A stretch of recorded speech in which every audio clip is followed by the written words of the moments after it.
Hi, welcome to the Porsche Torque Show. I'm Richard Smith, the Market Manager here at Porsche South Lakes. And I'm Joe Longstaff, the Porsche Pro.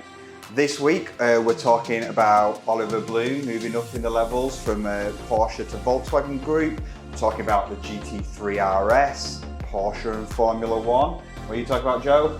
Porsche's success this year in sales and targets, how they achieved last year, and some updates on the Taycan for previous customers. Brilliant, let's get in there. Right, so big news in the world of Porsche is that now the CEO of Porsche, Oliver Blume, is now moving on up. He's now become the CEO of the Volkswagen Group, which, for those that don't know, we have the two different families that started different groups. So we had the Porsche family, obviously, that started Porsche, and the Pesch family that started Volkswagen.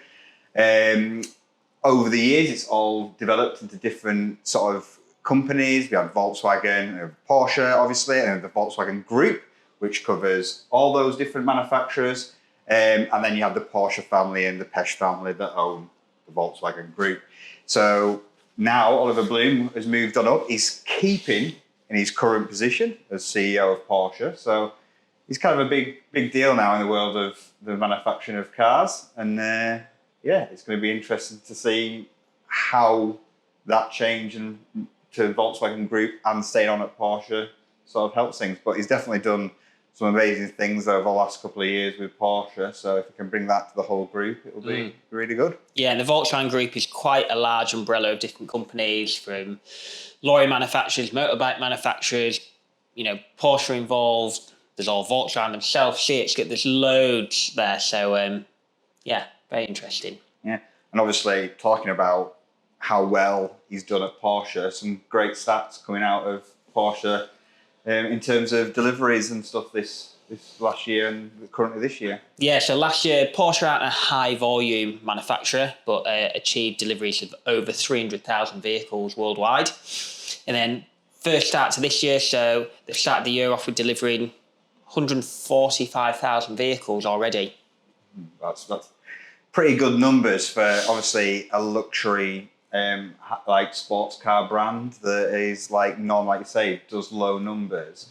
To start off that strong, especially in the current climate, is really encouraging, especially for us as a Porsche centre. Yeah, and what's gone on in the world in the last 12, 24 months, so that's had a massive effect. And we can see that in some of the figures here. So worldwide, Porsche are down sort of 5%, but in Europe, Germany, they are up on target. But the areas that have been affected, China. So if you don't know, China have still been in a lockdown previously for about 3 months. So that's affected sales by 16%. US, America. But on a whole, I think it's really successful for what's gone on and what we're dealing with. And hopefully things will start to sort of even out and the world will start getting back to normal. So obviously we'll hopefully see that growth increase again. Obviously, although it's a sports car brand and everyone thinks about the 911s and the Caymans and Boxers, big push and help with those numbers is Macan, Cayenne, Panamera in China. So some big, strong numbers from the cars that you wouldn't normally think of doing the top level.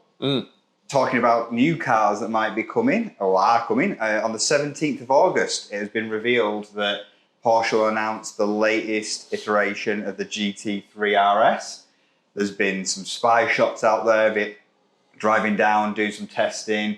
There's heavily covered versions of it been announced by Porsche and sort of seen on images and stuff like that. So it'll be really interesting on that 17th to see what is actually revealed and the stats and the look. It's going to be an exciting day, I think. Yeah, a lot of anticipation for that. So, there's a quote here from Andreas, director of GT models. Focus primarily on aerodynamics and chassis questions in the development of the new 911 GT3 RS. We know it's going to have aero is going to be a main thing on this car. So we have seen the active rear wing. Yeah, big wing. Yeah, there's some sort of pictures released now, so you can see the big sort of louvered bonnet with the big air ducts in that, even on the front arches and the back of the rear arches. So aerodynamics are going to play a key role. The big question is around what engine is going in this car. Is it still going to be the 4 litre? And how much power can they squeeze from that? Yeah, well, as he says in that thing, it's already been developed massively as a track-focused car, and that engine has been suited for that, and that's why they've sort of saying they're focusing on the aero to get those extra bits using from the aero. But yeah, it'll be interesting to see what it actually comes out and the stats and figures, and all will be revealed on the 17th, and we'll have a video out going through all of that with Joe, and maybe in our showroom like we did with the Sports Classic. I don't know.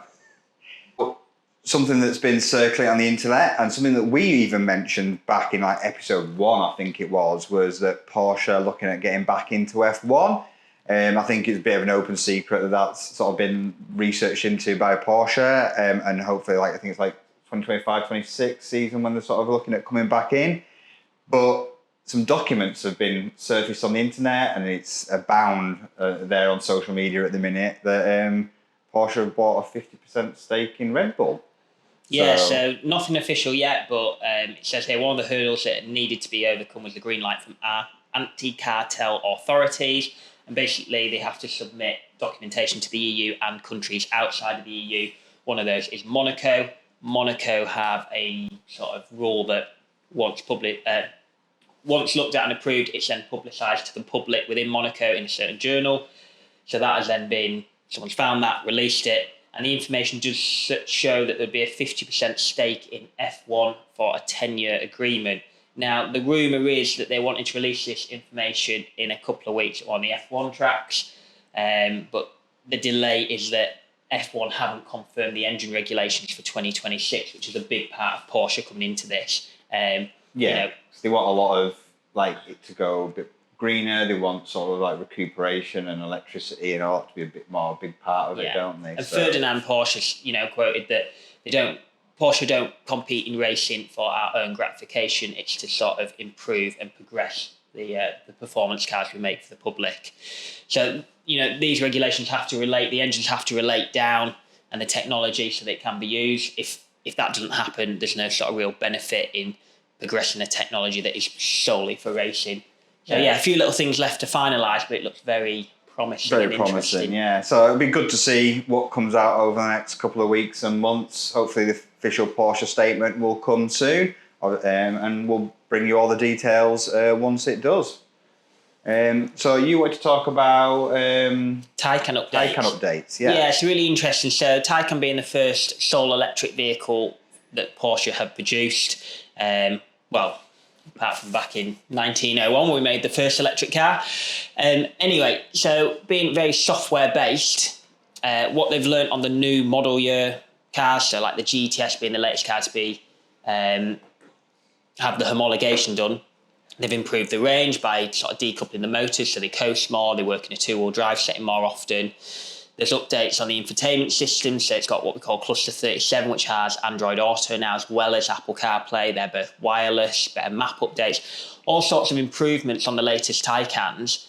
But now through a software update, those improvements will be available to previous Taycans. So if you've got one of the first-gen Taycans from 2021, something like that, there'll be a software update coming out.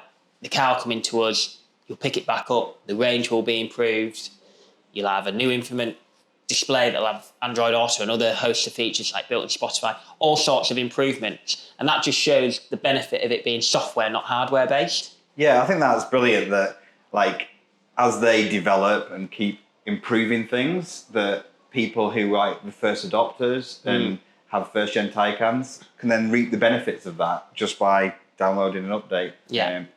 It'd be. I think that's something that's great to look forward to, and hopefully the improvements keep on coming. So, yeah.